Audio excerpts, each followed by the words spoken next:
Tim Baker is an award-winning author, journalist, and storyteller specializing in surfing history and culture, working across a wide variety of media from books and magazines to film, video, and theatre. Tim is the best-selling author of The Rip Curl Story, Occy, High Surfin', Bustin' Down the Door, Surf for Your Life, Century of Surf, and Surfari. He's a former editor of Tracks, Surfing Life, and Slow Living magazines, and is a three-time winner of the Surfing Australia Hall of Fame Culture Award. That's really difficult to say.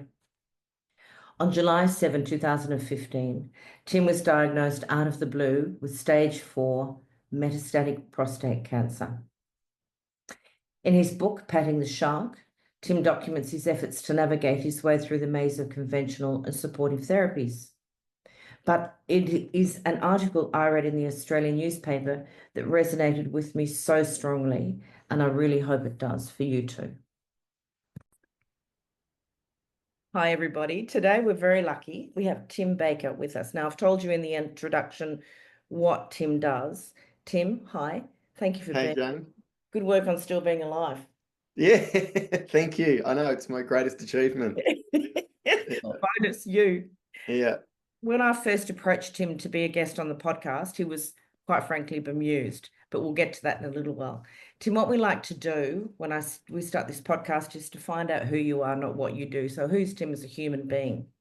Yeah, sure. Well, I'm a writer and journalist and author by trade. I'm a keen surfer and a fairly average kind of lounge room guitar player. Um, yeah, I live close to the beach. I get in the water as much as I can. Yeah, I've got two kids, 22 and 19. Um, I like to say the fruit hasn't fallen far from the tree. My daughter graduated from university with a major in creative writing, and my Oh, son is a professional surf instructor. oh So my God, well done you. yeah, I get a kick out of that. Yeah, you should do. Mm. Mine aren't anything like me, so I don't know if that's. In December last year, my mum sent me an article that you'd written for The Australian. Mm. It was called Tim Baker on prostate cancer, marriage breakdown, and finding love again. Tim underwent chemical castration as part of his treatment plan for prostate cancer. It ended his marriage and left him certain he would live without intimacy, but against the odds, he's restored his sexuality. Now, this, Tim, is where our paths are colliding a little bit. Yeah. So, the parallels. So, MND strikes you very quickly. So, you'll just be pottering on, living a normal life, Mm.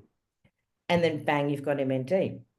One of the taboo topics with motor neurone disease that is not discussed publicly is how MND affects your sexuality and your intimacy. So, Mm. starting with you today, I want to talk about this during the year as Sure. well.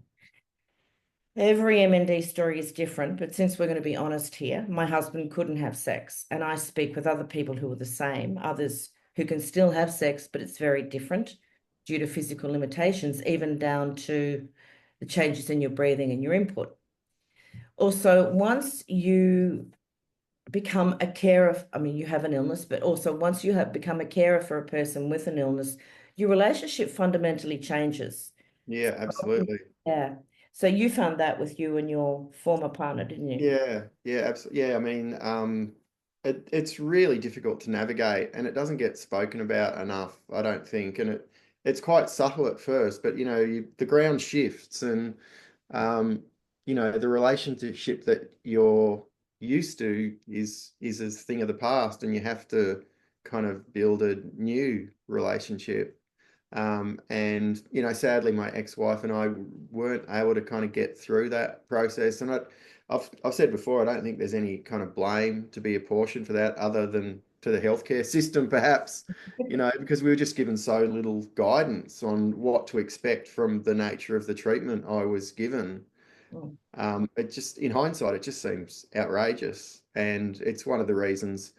I guess I'm prepared to push past a bit of personal discomfort to talk about some of this kind of stuff, because we can just do so much better, and people and relationships and whole families are suffering needlessly because men have been given this treatment without adequate allied health support to understand its impacts. Absolutely. Um, Mm, and again, bringing the parallel to MND, it's mm, the same. It is not discussed. Um, mm, I've been out to the community asking them, has anyone talked about this with you? No, mm, not at all. Privately, we'll discuss it. mm, But going back to the relationship shifting, I know in my personal situation, speaking with other people, after you've been caring hands-on for someone all day, the last yeah, thing you want to do at night is tap them. You yeah, know, yeah. just leave me alone, get away from me. And also I know from my husband and other people's perspective, when you're ill, sex is not on your mind. But No. I read this most gorgeous quote the other day, and I've tried to find out where it comes from, but I can't. Mm, And it says, we think we want sex. It's not always about sex. It's intimacy we want. To be touched, looked at, admired, smiled at, laughed with someone, feel safe, feel like someone's really got you. That's what we crave. mm. That's what I found from reading your article, in that you had a shift, and I'd like you to explain it from, yeah, to realizing that intimacy is just so important as a human being and to relationships. Yeah, I mean, there's a couple of things I should probably mention from the outset. The relationship I wrote about in that article, sadly, has recently come to an end. Ah, Tim, Um, yeah, that's you can. I'm going.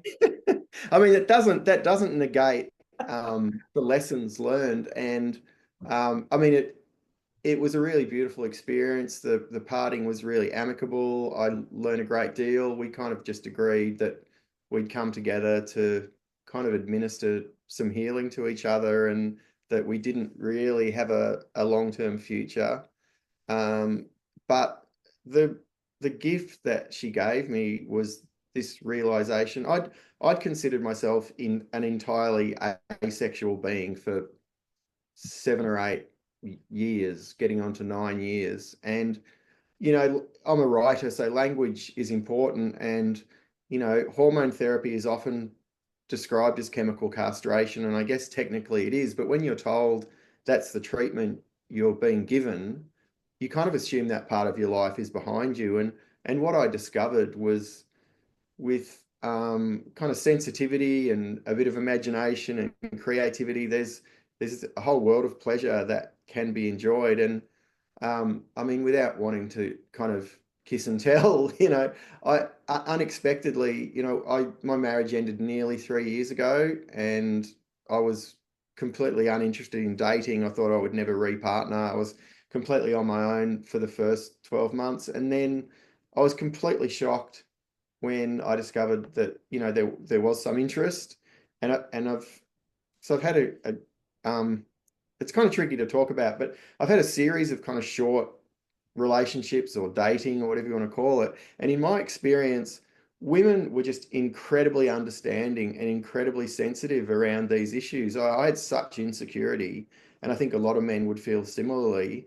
And I mean, it's just given me such I guess, a respect and an appreciation for the ways in which women are prepared to um, be understanding and accommodating around this stuff. And so my message to other men would be, don't just shut off the possibility of that part of your life, delivering some enjoyment and fulfillment, because, um, my most recent partner just said she had this sort of optimistic attitude of like, we will find a way. And she was right, and it was a really really beautiful experience. And what I also learned that I think more men, even without any sort of illness, or even any sort of sexual dysfunction, I think could learn from is I discovered that women felt safe with me Ah, because they weren't worried about being kind of overwhelmed by my desire. And I would talk about my kind of non-insistent libido. yeah. And I have to say that very clearly because people would say non-existent. And no, no, no. I thought it was non-existent, but I discovered that it could be stirred to life. And I discovered a term that I was never aware of before. People talk about different kinds of sexuality. Some people are asexual or bisexual or pansexual. I heard this term demisexual, which means you can only experience sort of sexual attraction with emotional connection. Yeah. And that's what I came to understand um, for myself, that when an emotional connection built, then there was this desire for physical intimacy. And the first woman I was involved with said that she considered my sexuality more like a feminine sexuality, that it was kind of slow to stir to life. It relied on atmospherics and emotional connection, and an atmosphere of safety and all these kinds of things. And when those things were present, I was really pleasantly surprised that there was all this kind of I guess, mutual pleasure to be Yeah. enjoyed. And it bowled me over. It was completely it defied all the sort of medical advice I'd been given, and that that part of my life was just behind me. And I think I say in that article, I think it might be a little like, when you lose one of your physical senses, your other senses Okay. become enhanced. So if you lose your sight, your hearing becomes really enhanced. And so I just experienced incredible pleasure just from skin to skin contact.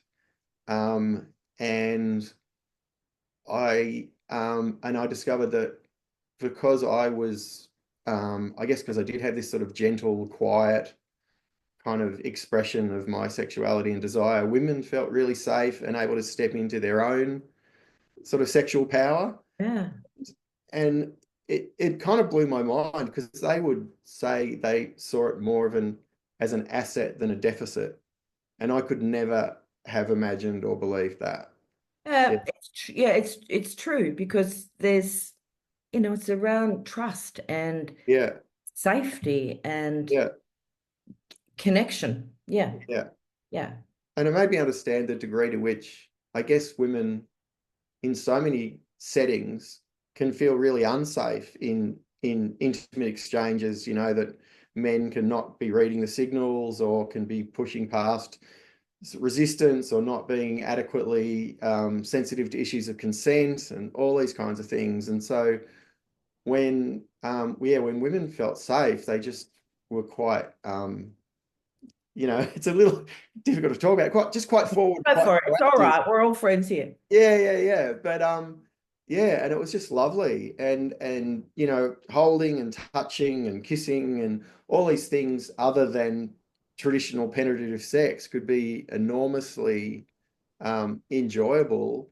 And then I think there is some science behind this too. And I saw a men's sexual health specialist who explained, once you start enjoying some physical intimacy, for men, particularly men on hormone therapy, it's almost like the pleasure center of the brain gets re-stimulated, and so it becomes a bit of an upward spiral, and everything starts working better.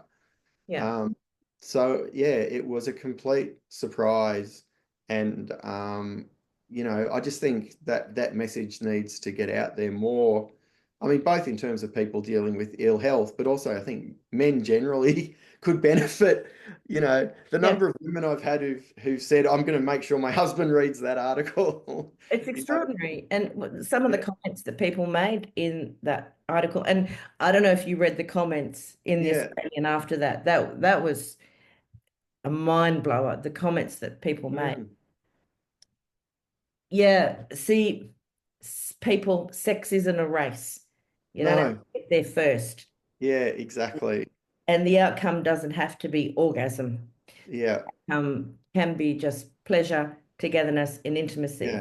And that's what I think we need to realize, not just in your situation, but people with MND or other illnesses, is that the touch, and as a carer or as the mm, person with the illness, we tend to view, as I said before, there's a shift in the relationship. So you view the person differently.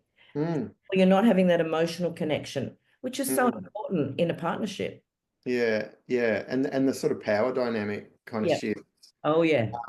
And yeah, well, I mean, that was a really, really sad aspect of the breakdown of the marriage. And it just seemed like we were both powerless to um, arrest it. Yeah. I thought in my book, Patting the Shark, I think I I use there's a line in there like we ended up marooned on separate islands of despair, and we just kind of couldn't bridge that gap.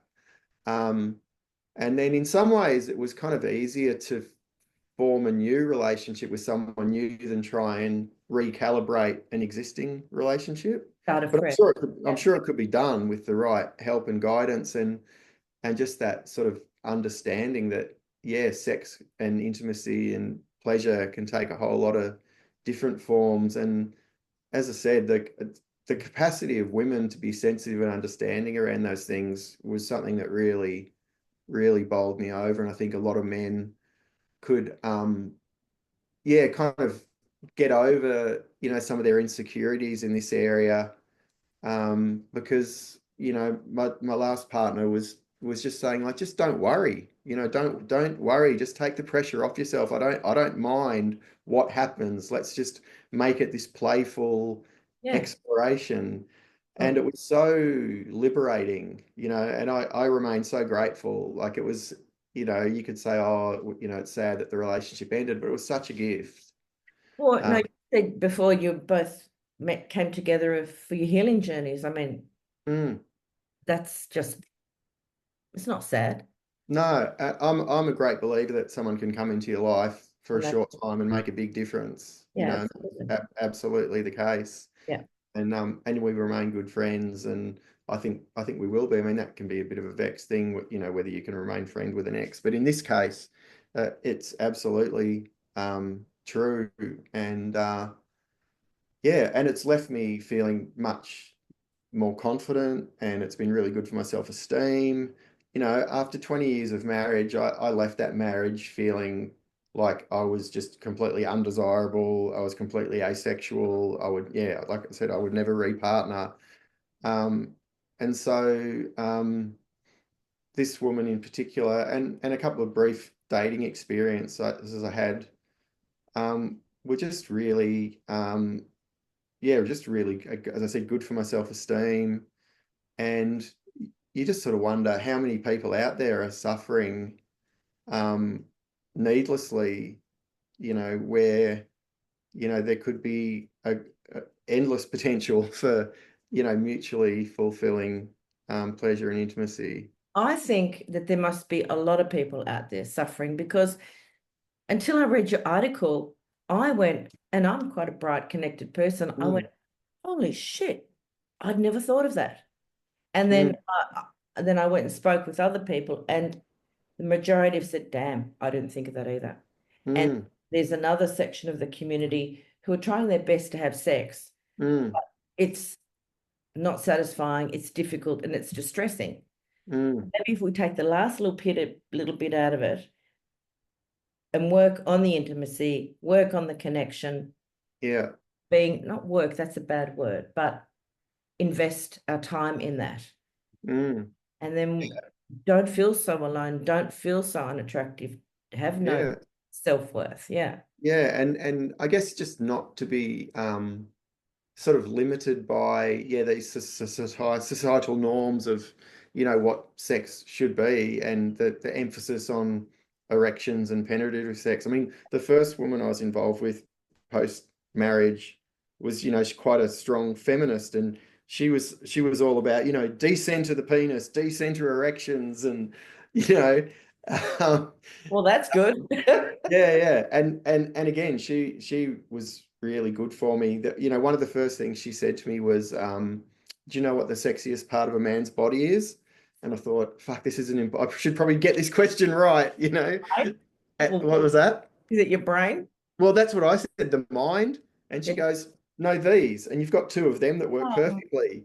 And I was I like, like her. yeah, I guess I do. Nothing And wrong with so it. yeah, the ways in which I've been educated by you know um, these women is quite astonishing. It's yeah, again, it's made me think. I don't know, like more men need to know this, whether you're dealing with ill health or not. Like, I think in that article, because I'm a surfer, I come from a surfing sort of background. There's a quote I use from a friend of mine who's a traditional longboarder, And so if Yeah. people who don't surf might not know the difference, a longboard is 9 or 10 feet in length and you ride it very sort of gracefully and just kind of glide with the wave. And a short board is sort of 6 feet or less and you do very kind of wild, radical maneuvers. And he said to me, and it's a great quote, he said to me, do you know why longboarders make better lovers? And I said, no, no, I don't. Tell me, why do longboarders make better lovers? And he said, because they let the wave rub up against them and respond to its cues rather than imposing themselves upon it. And I thought, wow, there is so much in So that. much in that. Yeah, that was a Yeah, beautiful quote, and it was so insightful. yeah, And yeah, it's right. Is it a he who said that? yeah, yeah. Yeah, Yeah. yeah. Can you But thank yeah, him? it's quite profound, you know. Actually, very profound. Dude, you're surfers. What are you doing? Yeah, yeah. And again, if more men were aware of that, I think, well, their women would be happier. I mean, if we're talking about heteronormative relationships. Um, and most men I think are just walking around with a completely skewed idea of what women want from them. And um, we need some kind of mass education campaign, quite Well, aside from the dealing with ill health and, you know, just for able-bodied men to understand that they're just, all these dating coaches and pickup artists and alpha males on the internet, they're so off the mark. It's embarrassing.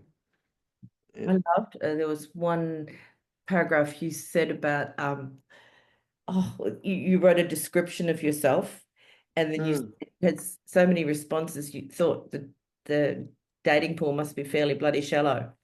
Yeah, yeah.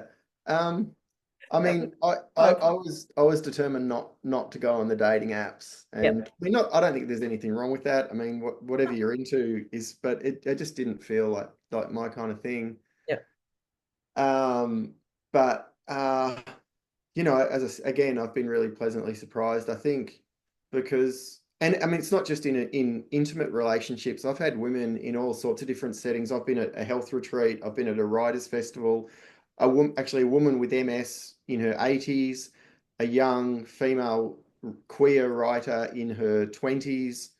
Both used almost identical language and kind of leaned over to me in a quiet moment at public events and just said, Tim, I don't know what it is, but I just feel really safe with you. And I was like, wow, that's nice, you know? It's Um, important, yeah, because we are, as women, we do tend to uh, approach with fear yeah, first. yeah. Yeah. I think I'm only beginning to understand.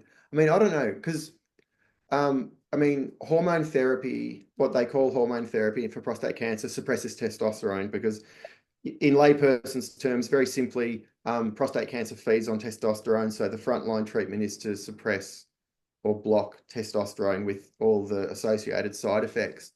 But I sometimes wonder, has that left me, um, I don't know, maybe more attuned to a sort of feminine perspective on the world, you know? And I Right. talk about, I've got a daughter who's queer, and I get quite inspired by this younger generation's approach to gender and gender fluidity. And I see these brave young people being really authentic about their gender identity that, like, I just don't really feel like a man or a woman, and I just want to be authentic. And and I see them being subjected to such vilification and demonization, and I think these young people can be so brave about trying to be real about their sexual identity. Mm. You know, I can kind of get over the effects of hormone therapy and just live my best life, you Yeah. know. Yeah. Um, and so I've drawn a lot of inspiration from that generation as well. I think they've got a lot to teach us about breaking down, kind of gender stereotypes and just seeing each other as people first. I So I bring think that's contributed to my understanding of how these relationships can sort of play out, and just not having this preconceived notion of what intimacy should be or look or feel like. yeah, and Yeah. that's the nub of it, is that yeah, we need to, and you're right, Mm, greater men. I mean, what did you, not greater men, but yeah, The, healthy, the wider population, wider yeah. population of healthy people, you can listen to this too. But yeah, and that the intimacy, the connection, the touch is so important to making you feel wanted and like a human being. And Mm, similar to that quote that I said before. And that's why your article so struck a nerve with me, and it was so beautiful. And I know other people who have read it and just loved it. And I don't know if you intentionally meant to educate, but it really has.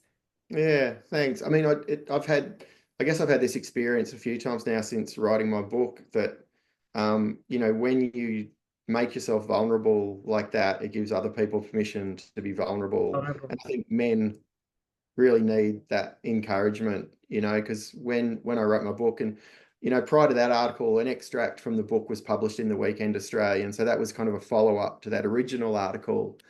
And when that came out, talking very candidly and openly about the impacts of hormone therapy, in ways that I've been told by people who work in that prostate cancer space have said it just hasn't been put out into the public realm before.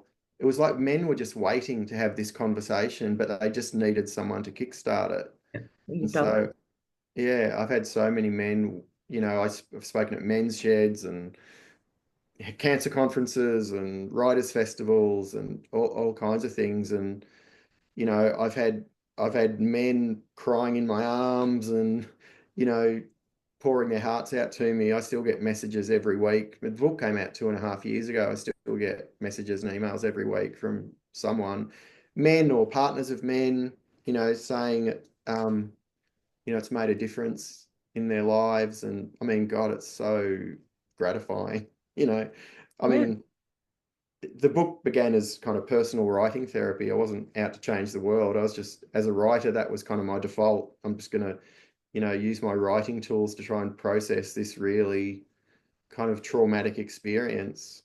Um, and I think that's why it was so candid, because I was writing without any sense of a reader. Oh yeah. It just no judgment, no. Yeah. Yeah, it's like the old, dance like no one's watching kind of thing, Got that on my fridge. Yeah. So, from something that has been a really traumatic event in my life, um, again, it's, lots of old cliches kind of ring true. It's like the old when the old saying, when life gives you lemons, make lemonade. And I often joke I've opened a lemonade factory, you Yeah, you know. really have. Yeah. But yeah, that feeling of making a difference in someone's life, it's almost addictive, you know. You're now going to you're expanding that difference that you're making in people's life today with thousands of other people Yeah, who great. Thank me are you. going to go, oh shit, yeah, because Yeah. something so basic in life, but because Mm, we're always, yeah, because we're programmed probably, and that's not just through us as a human, but through media, through social media, through mm. television, that your ultimate aim is intercourse in life, and that's it. Yeah. Yeah. And we're so bombarded with so many images of what sex should be, in movies and music videos and online porn. Like we're so, young people I worry about growing up with, with online porn so freely available. And people are getting really toxic messages about what people want in intimate relationships. And if they can just tune into their bodies and tune into their instincts, and sometimes someone just wants to be held or, skin contact. I had a 60th birthday party recently, and there was a really Happy dear friend of birthday, mine Tim. there. I'm sorry. Happy birthday. Yeah, thank you. Yeah, well, I wasn't sure I was going to have a 60th Well, birthday. exactly.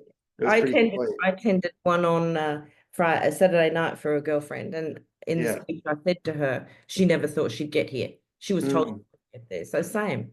So it's like, yeah. oh, well done. Yeah. But there's a really dear friend of mine. She's the wife of a mate of mine who died tragically suddenly from a heart attack at 48, and she's been on her own ever since. And at one point, there was some slow music on, and she just kind of grabbed my hand and pulled me onto the dance floor, and we slow danced. And I knew she just needed to be held, and that I was someone safe. And it was lovely because we both knew there was nothing more to it Yeah. other than that's what she needed in that moment. Yeah.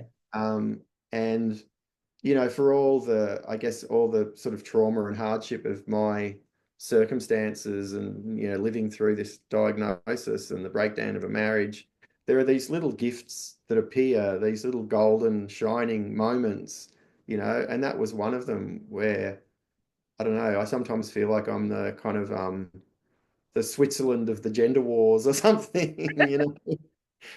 Um, yeah, it's a curious place I find myself in, but it does come with some, yeah, some unexpected silver linings, you know? I call them glimpses of joy. Yeah, yeah, absolutely. Glimpses. Absolutely. And in my book too, I talk about life being kind of in high definition. Um, I did a couple of writers' festival panels with a writer named Chloe Hooper, who was writing about her husband, another writer, Don Watson, Yep. living with a cancer diagnosis. And she described their life as kind of shockingly vivid, you know, since his diagnosis. And in my book, I describe my quality of life as in kind of high definition or or surreal in the literal sense of the term, like super real, like everything's really vivid. Um, and it's like my emotional range is expanded in both directions, you know. It's Um, true. It's mm, just speaking from a carer's perspective, it's mm, because you're attempting to make every minute count. yeah, yeah, So therefore, 100%. everything is far more heightened and far more sparkly and Yeah, far more aware. Whereas, often we tend and we learn to live in the moment. mm, Whereas often we just run around doing our normal life and not thinking about the moment. yeah. And when the good stuff arrives, like I really cherish it and savor it. And in fact, you know, my last partner used to comment on, she would marvel at, she'd say, I can't remember the exact language she used, but it was something like, wow, you really draw nourishment from life, you know? Beautiful And I thing. thought, wow, that's a lovely way of thinking about it. Because yeah, when things are good, I'm just like, oh my God, you Enjoy know, it. yeah, life's incredible. You know, I can walk to the beach and just look out at the ocean or watch a sunset or, you know, appreciate a hug or Yeah. some music or what a meal, whatever it might be. And all my powers of appreciation seem heightened as well. Yeah. Yeah. Tim, I'm so grateful for you today. Oh, it's yeah, it's my pleasure. I Sorry about see as we were talking about before we started recording, you know, we both have sort of stumbled into these roles. Um, and I guess when you go through a really intense experience, you do want to sort of, well, you want to derive the lessons from it. And then I think your natural inclination is to want to be able to share that. So, you know, I'm always grateful to have the opportunity to share these experiences. well, I know people will be oh, the feedback will be interesting and I'll let you know. Yeah, lovely. Shout out to my brother, not the surfing brother, but the other brother. Yeah. We were talking about it the other day, and I Mm. said to him, "Oh no, I just said the two words chemical castration." He said, "I'm out," and he walked out the door. I said, dude, hasn't happened to you. Yeah, yeah. So And look, I actually because I've recently just finished. I mean, this is another really unlikely thing. I've recently just re finished a PhD, oh, which I began 5 years into what was at the time a 6 year prognosis in an act of what I call radical optimism. But it's entitled towards a new language of cancer, and I talk about, and it might be similar in MND that you kind of become hypersensitive to language. yeah, So in medical consultations and in sort of patient resources, the language that's used becomes really important. yeah, Um, and you know, I think we should get rid of this term chemical castration. yeah, me too. I only used it because you used it in the Yeah, article, well, and I initially wanted, it's funny. I've done a 180 on that because it used to be called, you know, I used to think hormone therapy is just this euphemism for this awful thing because it'll scare men off. But when you tell men they're being chemically castrated, then they assume their sexual life is behind them. And what I've discovered is that it isn't. And whatever form it takes, I would really encourage people, enjoy touch, enjoy hugging, enjoy kissing, enjoy, whatever form that kind of intimacy can take. It can be heightened through the kind of unusual circumstances you find yourself in, and those experiences of joy and intimacy can be really intense and totally worthwhile and really mutually fulfilling. And it's worth pushing past, discomfort and insecurity, and being open and being vulnerable, because your life can be enhanced enormously with a bit of imagination and sensitivity. Your life and your partner's lives, and then as well Absolutely. your family, and Yeah, yeah. yeah, and we can all kind of move through the world a bit more joyfully. Yeah. Yeah, and that, my friend, is where we'll end because you can't get a better final than that. Thank you, Jane. You're amazing. Thank you, Tim, so much, and keep exceptionally well. Yeah, I will. Thanks again for the opportunity, and thanks for doing the work you do. I'm sure it helps a lot of people. And for you and your writing, and keep at it. I will put the link to your website on the podcast so people can go in and have a look. I mean, the books you've written, my surfing brother would just be so jealous I'm talking to you. It's not funny.